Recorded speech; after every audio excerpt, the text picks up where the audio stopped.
Hi folks, welcome to today's video on Act 5 Scene 6. Now in today's scene we're going to be talking about the theme of appearance and reality. So to start us off, I'd like you to brain dump any ideas or quotations that you know that are related to this particular theme. And what I mean by appearance and reality is when a character puts on a facade. They pretend to be something that they are not. So stop the video for a couple of minutes, jot down what you can remember about this theme, and then start the video again when you're ready. Okay, here are my ideas. I'm sure you've got some additional ones written down, but this is what I've come up with. The witches start the play by saying fair is foul and foul is fair. Now, fair is something good, foul is something evil and corrupt. So what the witches mean is that someone who appears to be good might actually be evil and corrupt underneath. And that absolutely epitomizes the Macbeths. Now, then in Act 1, Scene 2, almost immediately after this line from the witches, Duncan says, "What bloody man is that?"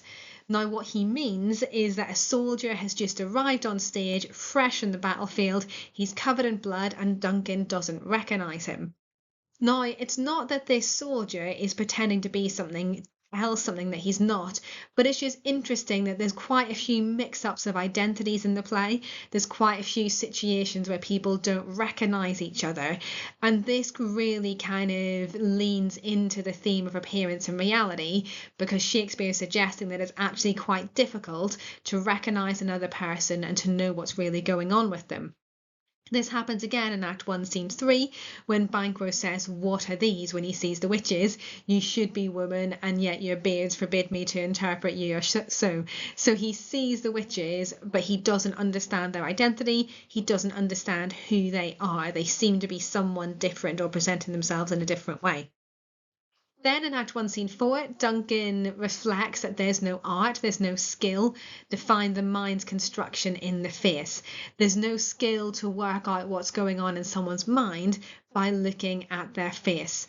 And you know this yourselves, we all do this. You might pretend to be happy when actually you're really upset about something, or you might be really angry about something, but you pretend to be okay with it. So we know that people do this all the time. For whatever reason, and Duncan realizes this here.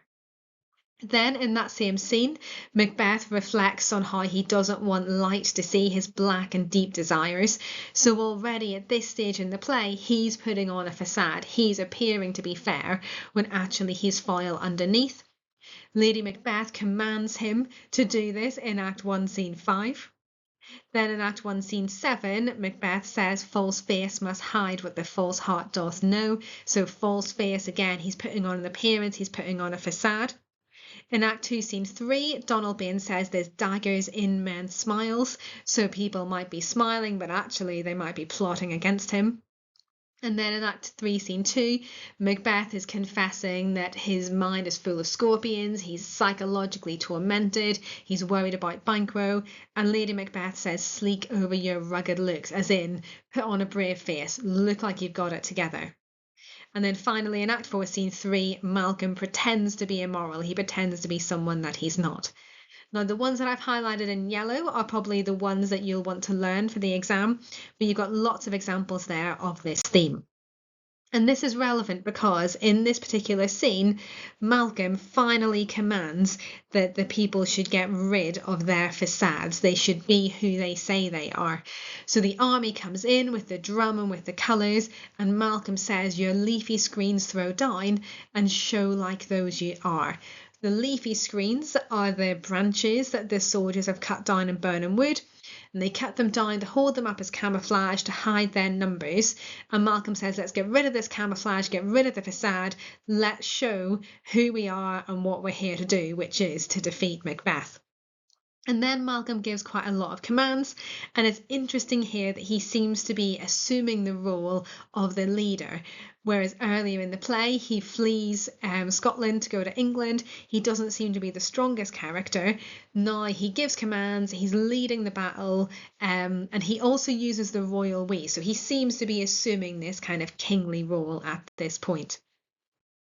Okay, so just a quick task for you to do. This is a bit of free writing, and free writing is all about building your confidence. So there's no sentence starters. I just want you to spend a few minutes writing down in your own words, in whatever messy way they come out onto the page, what your impressions of Malcolm are in this scene. Okay, so stop the video, take about 3 minutes to jot down your thoughts on that, and then you are done.